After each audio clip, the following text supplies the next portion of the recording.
আধুনিক যুদ্ধ যখন ড্রোন, স্মার্ট বোমা আর স্যাটেলাইটের ওপর নির্ভরশীল, তখনও বিশ্বের বহু সেনাবাহিনী কেন হাতে তুলে নেয় একটি সোভিয়েত যুগের নকশার রাইফেল?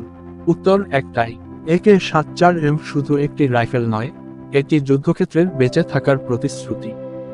AK-74M প্রথমবার আনুষ্ঠানিকভাবে রাশিয়ার সেনাবাহিনীতে যুক্ত হয় 1990-এর দশকের শুরুতে।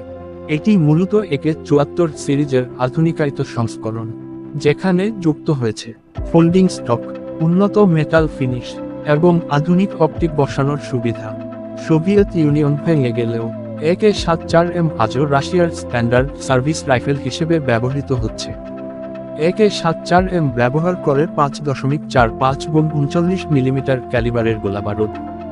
এই ক্যালিবারের সবচেয়ে বড় বৈশিষ্ট্য কম রিকয়েল, উচ্চ গতির বুলেট এবং দীর্ঘ সময় ধরে নিয়ন্ত্রিত ফায়ার রেট মিনিটে প্রায় 600 রাউন্ড, কার্যকর রেঞ্জ প্রায় 500 মিটার।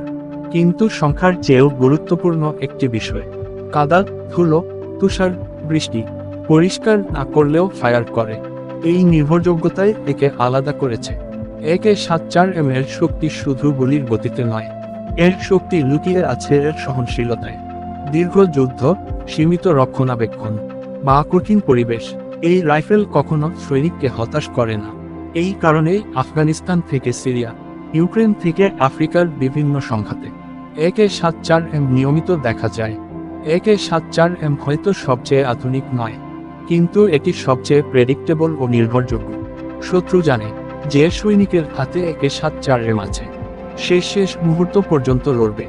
এই মনস্তাত্ত্বিক প্রভাবই AK-74 যুদ্ধক্ষেত্রে ভয়ঙ্কর করে তোলে।